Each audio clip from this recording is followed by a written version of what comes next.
Why is it that some days you can't come up with one single idea, and other days you get bombarded with 50 ideas at once? You don't know which one to follow, what is a good idea, where that idea even came from. Now you're stuck trying to decide which idea is even good. Why do some ideas spark and other ones just evaporate? Why does no one actually explain how ideas work? Does it sound familiar? Good, because we're going to dive a little bit deeper into the concept of ideas, ideation as a whole, why sometimes it feels so hard to come up with ideas, why sometimes we have so many ideas, how do we cultivate ideas, and where does it actually come from when we're trying to grasp at these ideas that I think sometimes we think are floating in the air and we have to like catch them like you would a fish. Hello, hello, hola, you beautiful, lovely beings. Welcome back to Muse. My name is Damaris. This is the podcast for creatives, artists, people like me who are multi-passionate, multifaceted. You're interested in many things.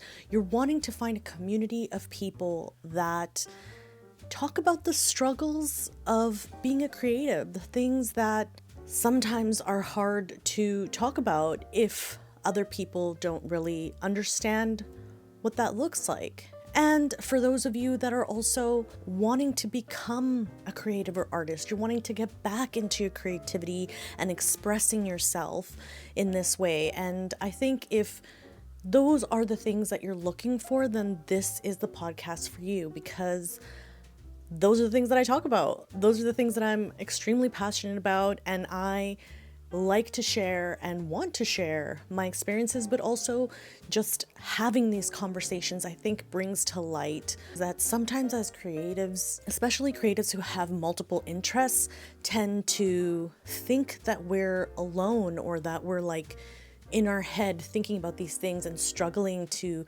get started, to finish projects, to think about and come up with ideas for our next project. I want to say that it's okay. I understand where you are.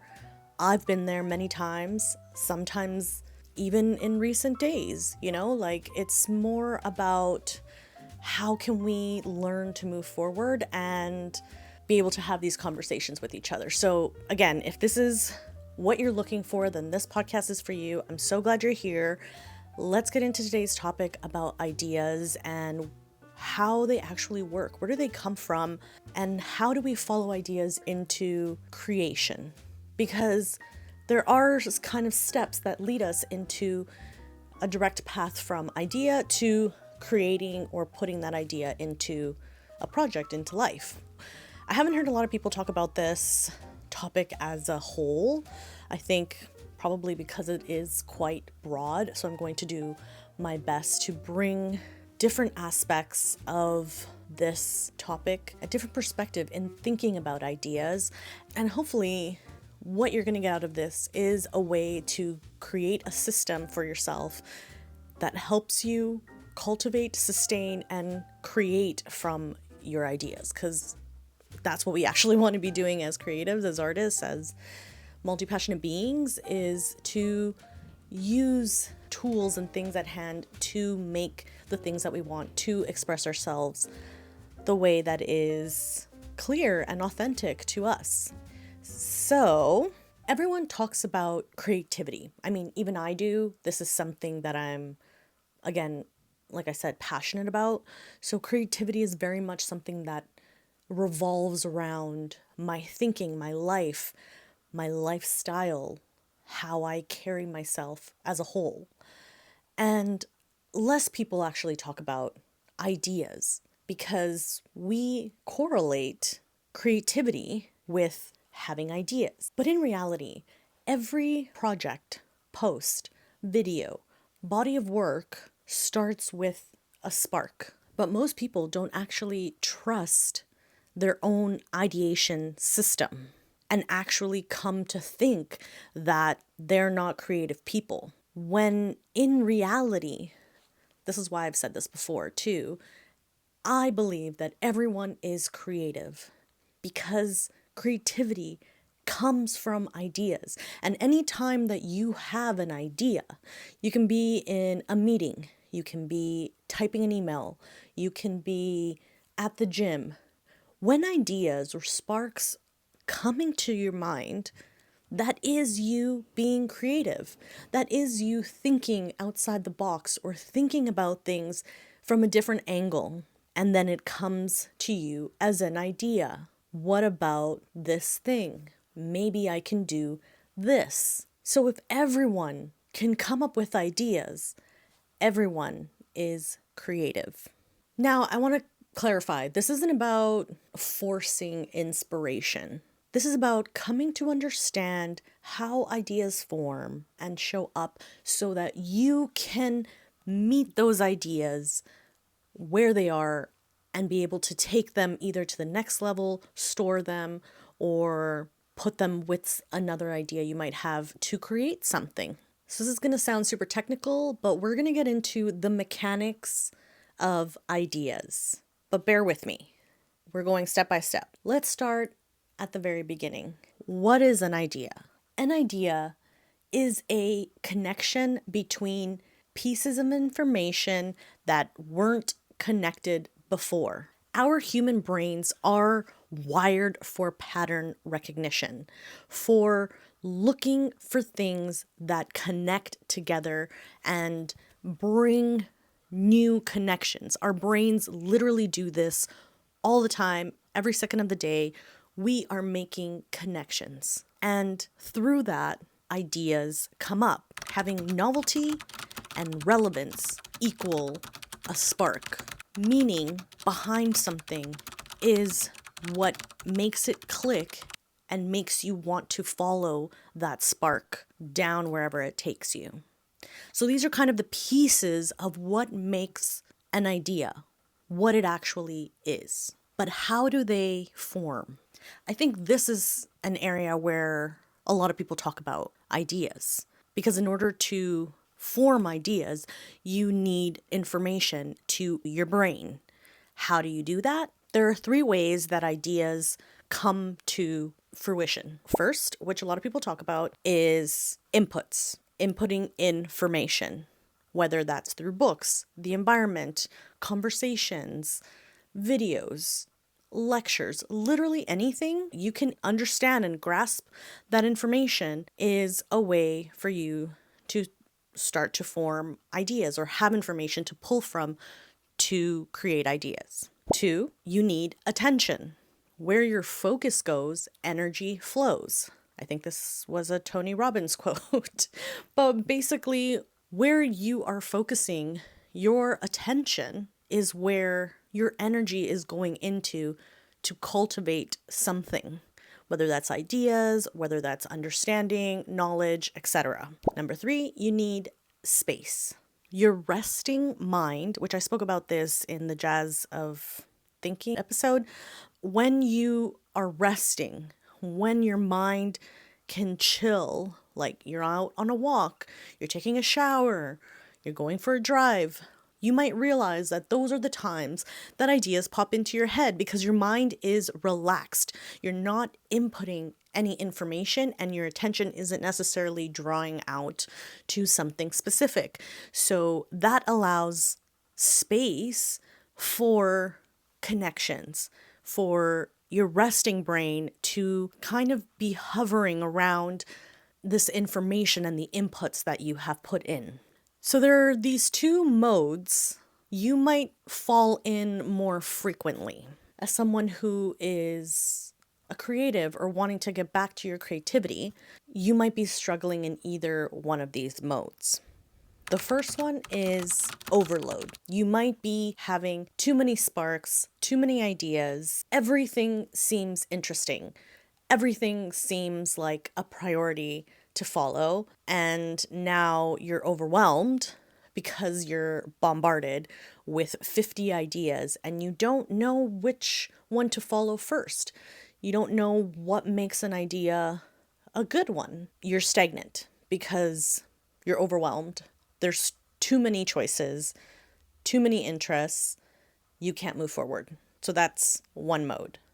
The second mode is void situation, where you have zero sparks or ideas, nothing is coming to you, or just the same regurgitation of things that you have done before, or you like what someone else has done, and only those things are coming to you when you're trying to come up with new ideas, new creative ways to think about something. I'm going to say here, both are normal. You're probably going to experience both multiple times in your lifetime.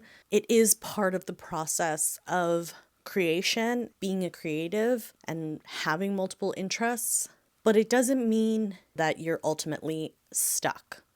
Okay? This is part of learning what works best for you when it comes to creating.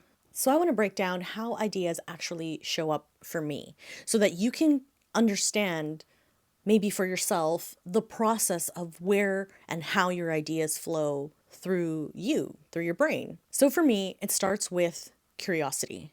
Because I have many interests and I curate the things that I consume and the way that I consume things, my curiosity is ignited very often, frequently. And because of that, I will follow a curiosity of something until I get to a point of a question. Typically, curiosity will lead me to ask questions about whatever sparked that curiosity, whatever that interest was. And then I'll ask more questions and it'll kind of filter through because I'm trying to understand something about this curiosity, what ignited it, why I'm interested, whatever all those questions could be. They could be different for you depending on what was that thing that sparked the initial curiosity. Then that leads me down a rabbit hole of research because I want to understand what that thing is, where that's leading me, whether or not I'm actually going to do something with this information or not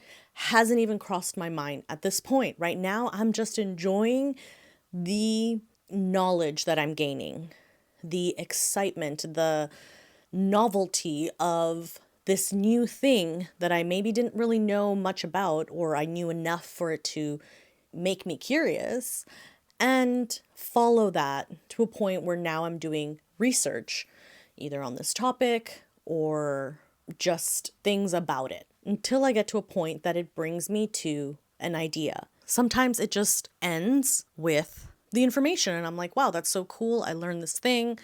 I'm really into this. Sometimes it'll bring me to an idea and something I want to implement into my life or something that I actually want to create. So let me give you an example.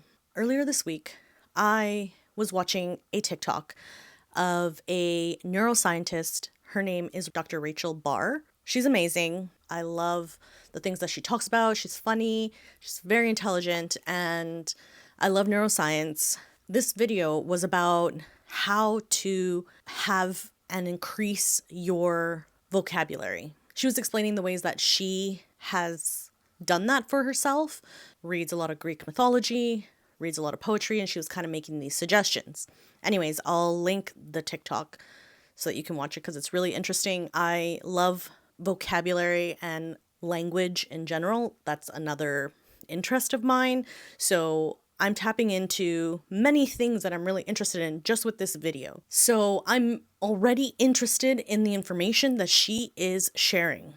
How does she do it? How does she have a better vocabulary? At the end of the video, she mentioned Stephen Fry and how he also loves and reads a lot of Greek mythology. I've heard the name before, but I didn't really know who he was.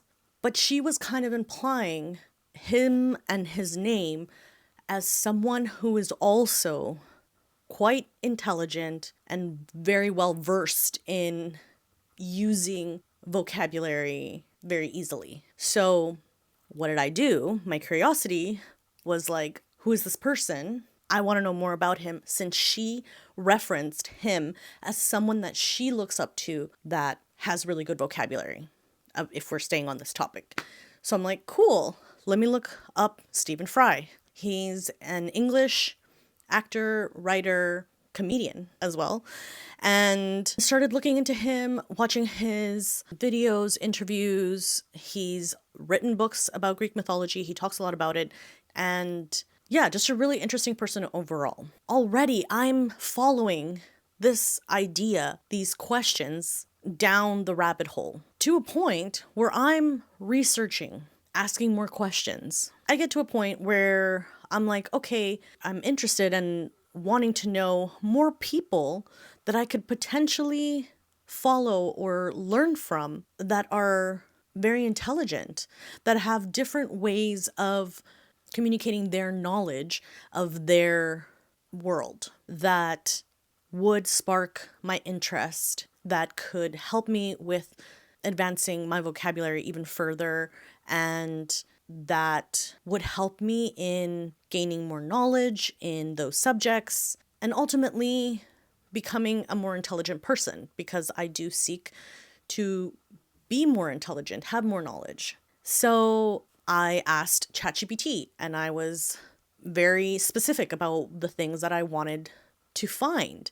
And it gave me a list of different people that I could potentially look at, types of interviews or lectures and things like that in different areas. One is a mathematician, one was a physicist, one is a neuroscientist, and I've slowly been going down this list, learning and coming to understand more about these topics through these really cool, interesting people that I wouldn't have even thought to come to ask this question and research this if I hadn't followed that curiosity from the thing that Dr. Rachel Barr said. You know what I mean? Like, I wouldn't have followed that curiosity of who's Stephen Fry and go down that rabbit hole to come to the point that I was at the end. So in saying this very long story, this is how my brain works. This is how my ideas travel to the point where I brought now this new thing into my life that is providing knowledge, excitement, and I'm enjoying the process of learning new things. And that's for me because those are the things that bring me joy and those are the things that interest me. So for you, it might look different, but the process could potentially be the same if you paid attention to it and how it flows through you. If we go over this ideation loop in motion, it might look something like this. There's curiosity, the pattern that you recognize. Oh, this is something that I like. Check, check, checks, checking my boxes. Questions, the connections you're making from the questions that you've asked. So your brain is picking up things and putting all these ideas together. Exploration, and eventually will come potentially to an idea, an implementation in your life, or will just stay as something that you've learned, just a piece of knowledge and information that now you have, which could later be useful for an idea, or will just stay knowledge, which is never a bad thing, okay? Like, having knowledge is literally the key to life. So this is kind of the framework, a light framework of how you might think about how ideas work in your life. So your question might be, okay, well, this is all amazing information, but how do I know when I should follow an idea or not? When I followed the curiosity of Stephen Fry, that is different from following an idea. My idea that came out of that whole experience was at the end, which was my question that I asked ChatGPT, who can I learn from to gain more knowledge, understanding in vocabulary and in those specific fields? That was my ultimate idea at the end. That was what brought me to a point of implementing me learning new things into my life on a regular basis from this list that I got. The idea wasn't, let me follow Stephen Fry. It was what came after. At the end, I could have stopped at having that last question and getting the answer from ChatGPT and left it there. Or following that idea was, okay, well, how do I now implement this into my life or create something from this, etc. There's no right way to know what ideas spark something or not. I think the more that you can follow your curiosity at the very beginning, that is what's going to bring more ideas, more connections of things and information that you already have knowledge about. So, without you following those curiosities, you're not going to get to the ideas that potentially will spark and ignite something in you that makes you want to follow that idea. Not every idea is going to be massive or amazing, but you'll know the ideas that make you feel good, that make you want to follow through. I think that's the initial thing, like getting to an end of something, like following that whole process and getting to the end and being like, oh, okay, cool, thanks, like that's good information.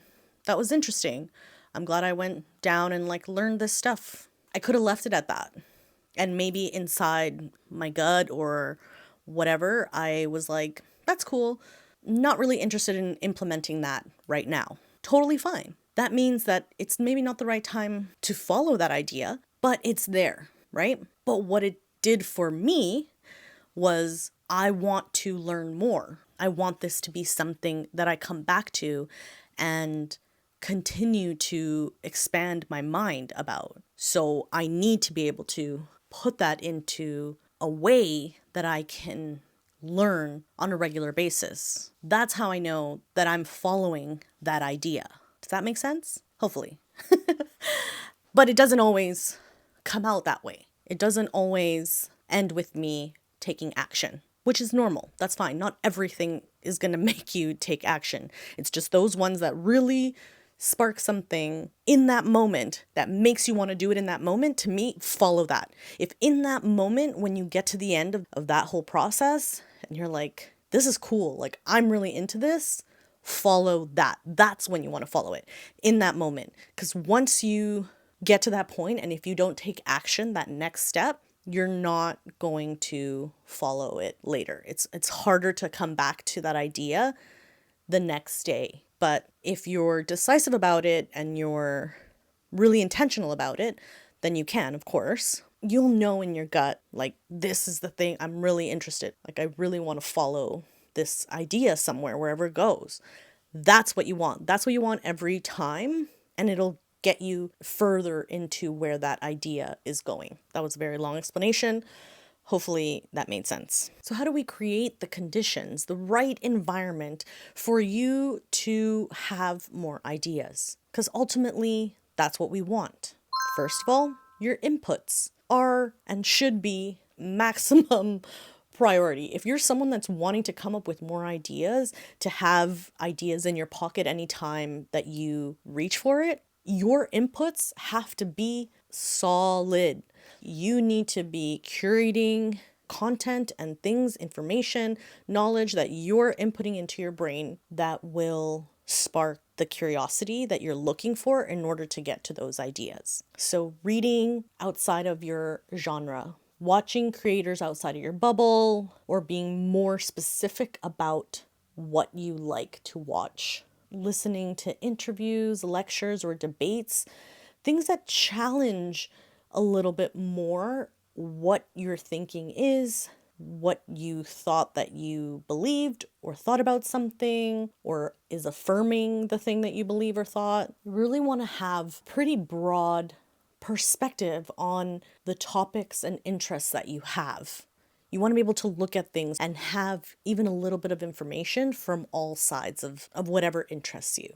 Moving your body, changing your scenery or environment helps to have a different perspective, helps to create flow and movement.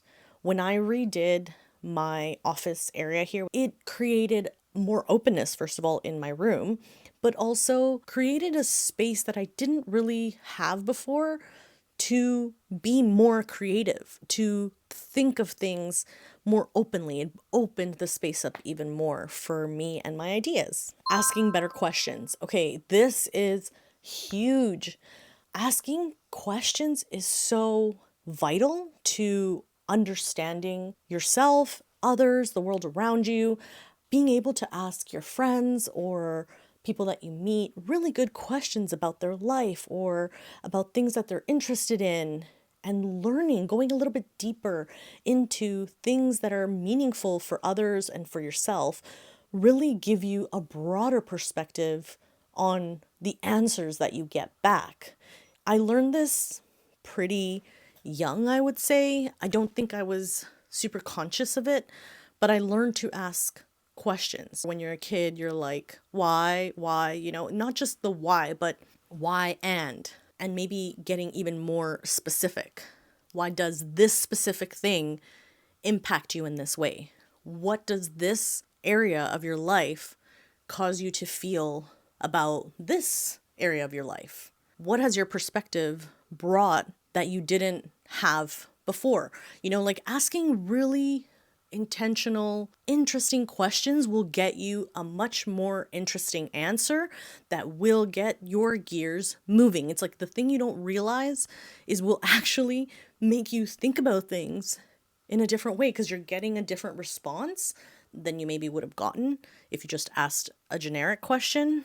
And that in itself will trigger different connections. It's just naturally, that's what your brain does. It's looking for patterns, it's looking for connections and things that relate to other things.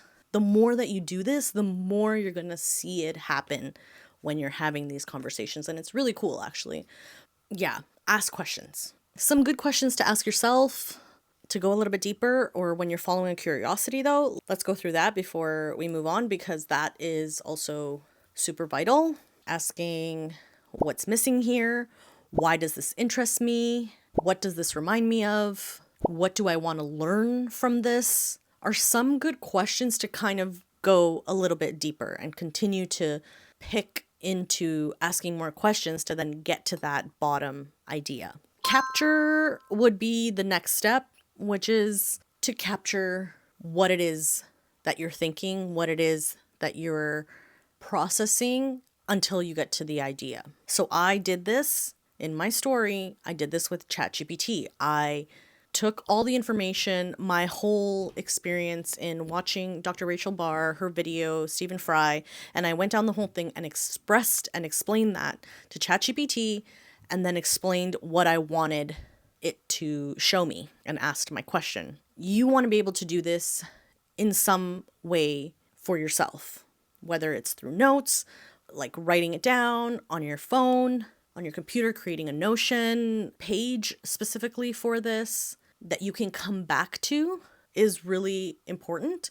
I also have Notion for like ideas for different things, some ideas for podcasts, some ideas for Substack. A lot of them are actually curiosities or questions that I have that I want to follow to create an idea. You want to have somewhere to store these little fragments of ideas. It's not always going to be this full concept, but you might have little pieces of things that create the bigger concept. Even for this podcast right now, my initial idea was I want to talk about ideation. I want to talk about how can we break this concept of ideas down in a way that is logical and rational, that will benefit people, but also will bring understanding to the ways that we think about ideas and how do we bring more ideas into our lives and hold them and follow them through. That was my initial idea. And, I had to do some research. I asked some questions to ChatGPT to see, to follow my thought process, because my ideas tend to be quite broad. So I need to refine. I write things down. I take notes. So all these different things I do in order for this idea to come into fruition, to come into a place where it's actually a body of work, which is this episode that I'm sharing with you right now. And then I usually make that into an outline that I put on my Notion. And then I have my iPad down here that I'm reading from my outline the things that I want to share. So it can start and be any way that works for you, but you want to have some sort of way to capture, to hold, to even fill out more of this idea. The last condition of creating ideas is to create space. Like I mentioned before, walking, going on long drives, having quiet time is super important for your brain to just process all the information that you've been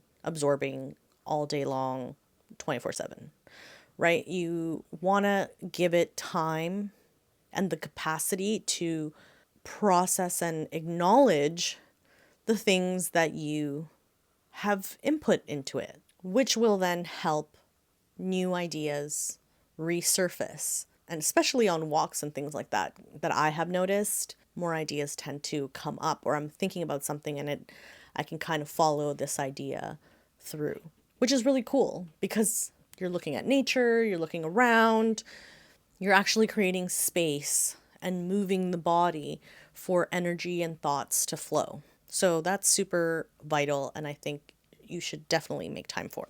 Well, this is all well and beautiful, lovely. Now we have all this information about ideas, where it comes from, how to store them, how to have them. Amazing.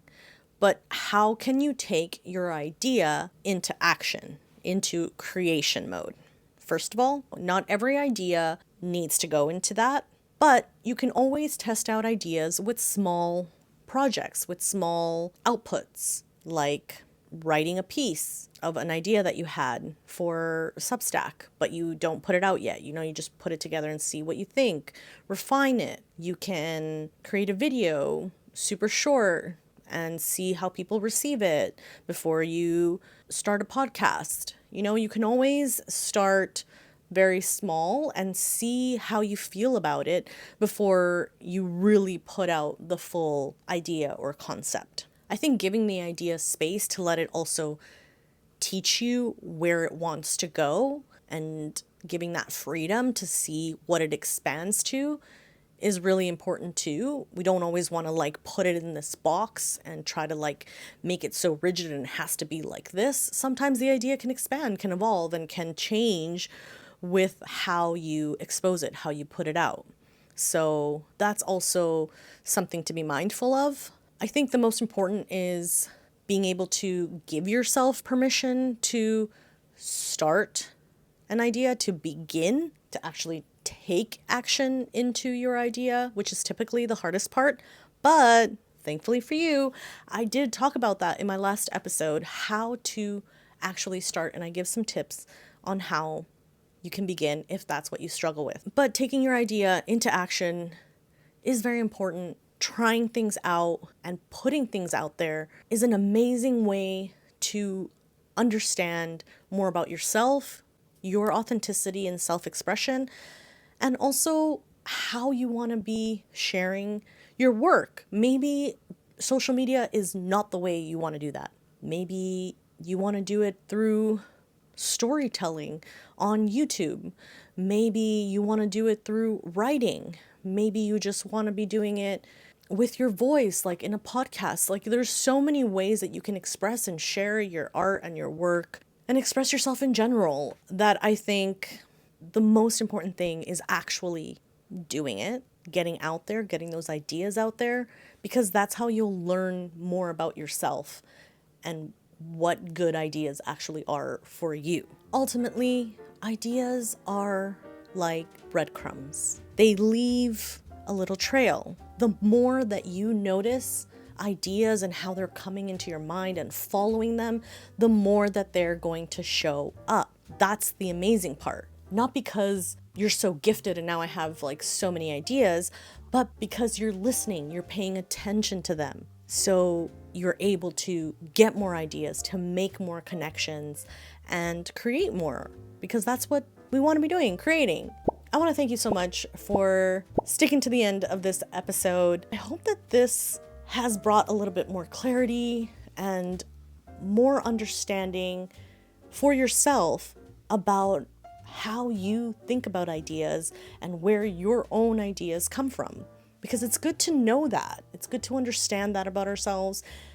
that will get us into more action, into more creation. I'd love to hear what ideas you're working on or projects, or what you think about this episode. Have you thought about this in this way before? If not, like, how do you think about ideas, or how does that come up for you? I'm really interested, very curious into knowing and understanding what that's like for other people. Once again, thank you so much for being here. Hope you have an amazing day, an amazing week. We will see you in the next one. Bye.